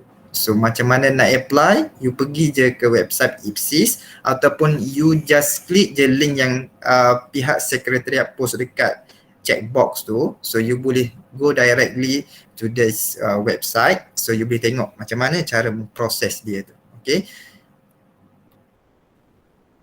Okay. So sebelum saya akhiri, so saya tunjuk dulu, okay, macam mana nak cari. Sekejap, macam mana nak cari. Okay. Okay. Cari lah. Nampak tak? Okay, ni website Fakulti Sains Kegunaan. So para pelajar boleh pergi ke website Fakulti Sains Kegunaan. So pergi ke bahagian corporate. Okay, you click staff. Ini untuk cari potential supervisor ya. So you pergi ke bahagian academician. So kalau you tengok kat sini dia ada divide into school of studies. So katakanlah you pergi ke bahagian physics and material studies, and then you boleh tengok list of supervisor lah kat sini. So katakanlah you klik kejap. So you klik Okay, you click Profesor Dr. Abdul Malik Marwan Ali, and then dia keluar detail expertise dia, you boleh baca dekat sini, and then you pergi ke FSG Expert, you click je FSG Expert, dia akan keluar this one. So dekat sini you boleh tengok hash index dia berapa, okay, and then dia punya research profile berapa, okay, dia ada bagi kat sini. So para pelajar boleh tengoklah dekat sini ya. And then research dia macam mana, supervision dia macam mana. So benda ni amat penting untuk menentukan macam mana you nak pilih you punya supervisor dan area mana yang you berminat. Right. So setakat tu saja taklimat dari saya. So sebelum tu ada apa-apa soalan tak?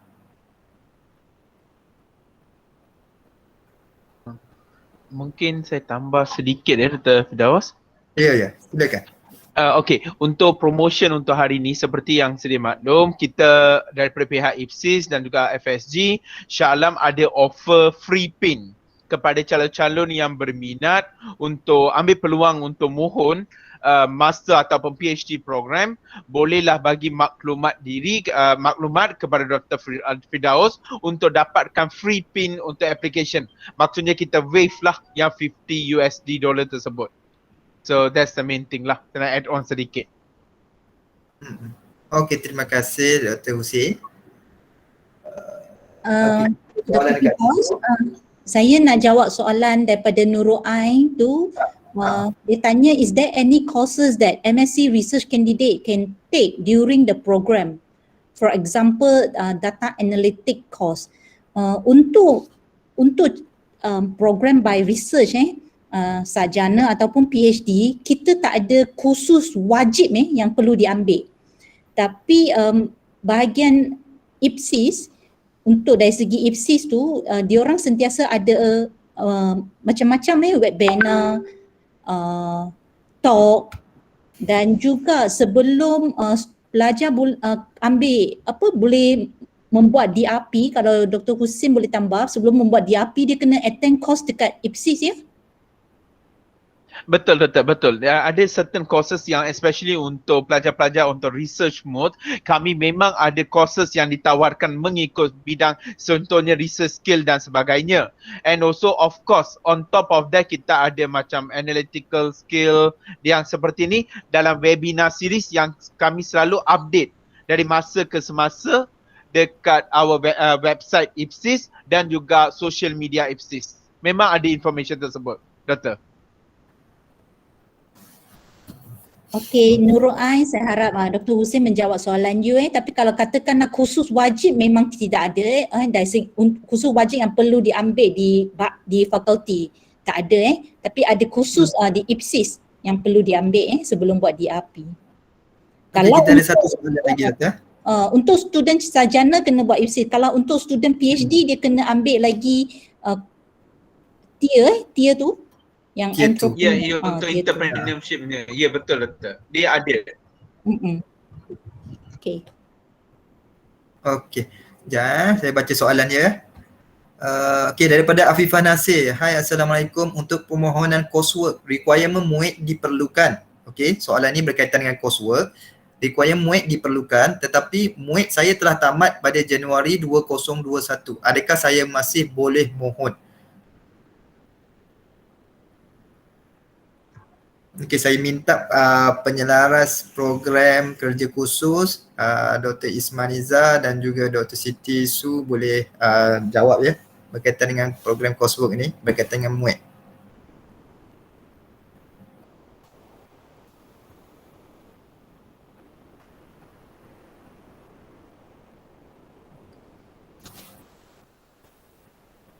Okey, soalan tadi berkenaan dengan MUIT ya?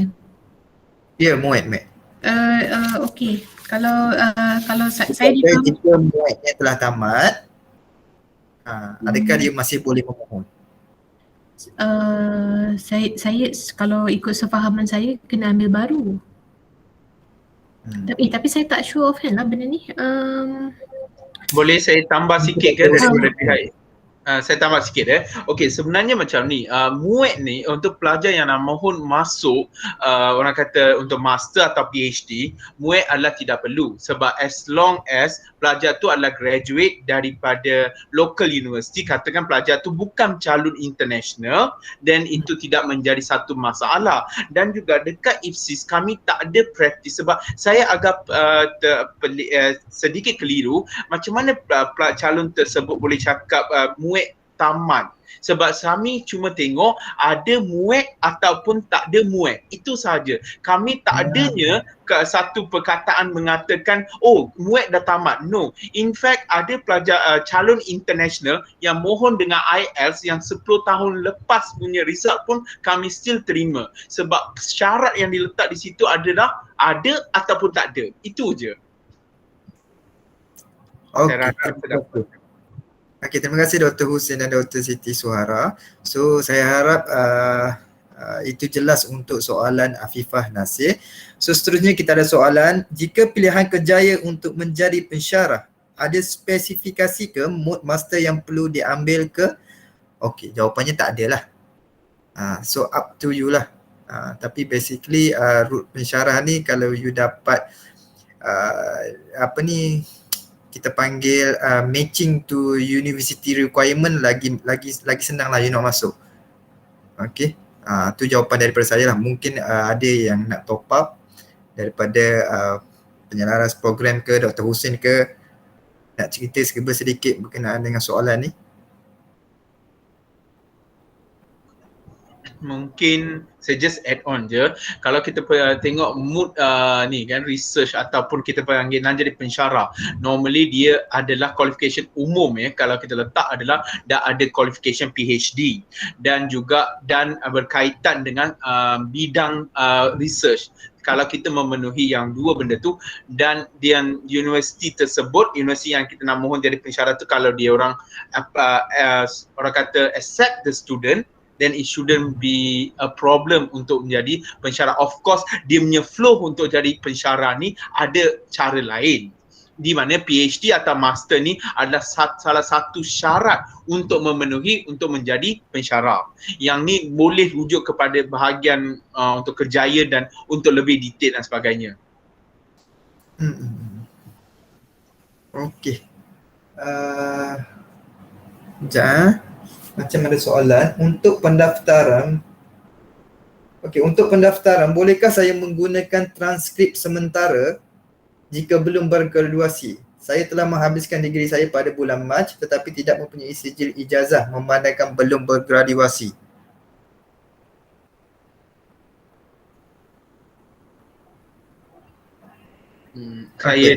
Mungkin saya jawab dari pihak IPSIS. Seperti yang sedia maklum, dalam talk saya tadi saya dah maklumkan, sekiranya pelajar tersebut adalah pelajar UiTM, ia tidak menjadi satu masalah. Memang kita akan boleh tengok dalam our system. Tetapi sekiranya pelajar ni adalah calon pelajar ni adalah daripada luar daripada UiTM, maka kami perlukan sekurang-kurangnya satu surat pengesahan daripada pihak fakulti mengatakan calon telah tamat pengajian. Maksudnya kami tak nak ada any issue on that. Dari pengesahan daripada pihak fakulti sudah memenuhi untuk kita further process. Okey. So kita ada satu soalan lagi. Boleh saya tahu pengambilan pelajar master selain daripada pengambilan September ini? Okey, secara umumnya kalau saya tekankan kat sini, untuk coursework kami ada cut off period. Cut off period ni adalah pada bulan macam yang ni pada 1 September untuk kemasukan bulan September, dan juga untuk next intake untuk coursework adalah tahun depan lebih kurang bulan Februari. Sebab setahun kita ada dua intake, iaitu bulan Mac dan September. Tetapi untuk permohonan untuk research base, di mana ia adalah terbuka kepada sepanjang tahun. So calon boleh mohon untuk kemasukan untuk research mode bila-bila masa saja tanpa sebarang halangan dan sebagainya. Saya perlu add on jawapan Dr. Hussein tu, untuk program by research, yes, dia dibuka sepanjang tahun. Dia tiada dibuka sepanjang tahun tapi untuk coursework master coursework AS746 environmental dengan food, untuk FSG ni dia pengambilan dia sekali setahun je iaitu pada bulan September sahaja. Jadi calon kalau you calon yang telah memohon dan telah mendapat surat tawaran dan katakanlah you tidak mendaftar pada September, you kena buat, you tidak boleh buat penangguhan sekali, you kena buat penangguhan 2 kali sebab penawarannya cuma setahun sekali. Begitu juga dengan mixed mode. Maksudnya program master by coursework dengan mixed mode untuk FSG ni, dia adalah pengambilan dia setahun sekali sahaja iaitu pada September. Research no problem, research throughout the year. Maksudnya 2 kali lah. Maksudnya boleh September, boleh masuk Mac. Oh, setiap September. Kalau kita tolak nanti terpaksa mohon baru, tidak. Tantari Bing kalaulah katakan you dapat penawaran untuk September dan contoh untuk coursework katakan anda tidak dapat mendaftar pada September, untuk semester September, anda perlu membuat penangguhan pendaftaran.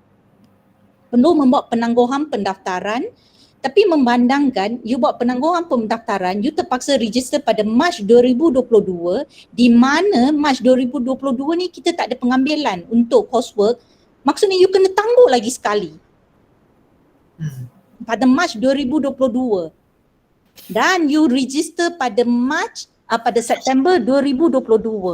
Dan untuk program master, sepanjang pengajian calon pelajar cuma boleh membuat penangguhan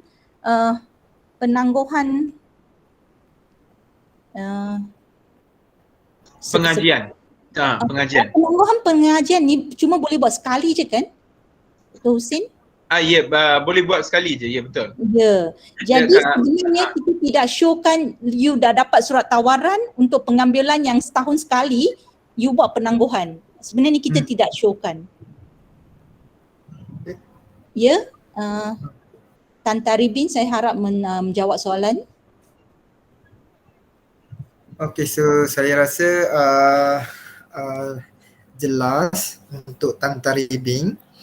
So, okay, memandangkan jam dah pukul 4.30, so kita dah berlangsung selama 2 jam So, Alhamdulillah, terima kasih kepada semua hadirin dan hadirat yang sudi hadir dan stay dalam program ni. So sekiranya ada apa-apa persoalan, ada apa-apa pertanyaan, so boleh tengok dekat kita punya chat box tu, kita dah sediakan semua link-link yang diperlukan. Okay, Dr. Hussein pun ada bagi email, so boleh catat email dia. So sebelum kita akhiri majlis kita, okay, saya just nak cakap stay safe dan jaga diri. Okay, and then hope kita boleh jumpa nanti. Okay, jangan lupa register kepada program sarjana di FSG dan juga kedoktoran di FSG. So dengan itu saya ingin mengucapkan terima kasih kepada Wakil IPSIS Dr. Hussein dan juga kepada para penyelaras program kerana sudi memberi taklimat pada hari ini. Oleh itu, okay, kita tutup sesi taklimat ni dengan tasbih kafarah dan surah wal asr.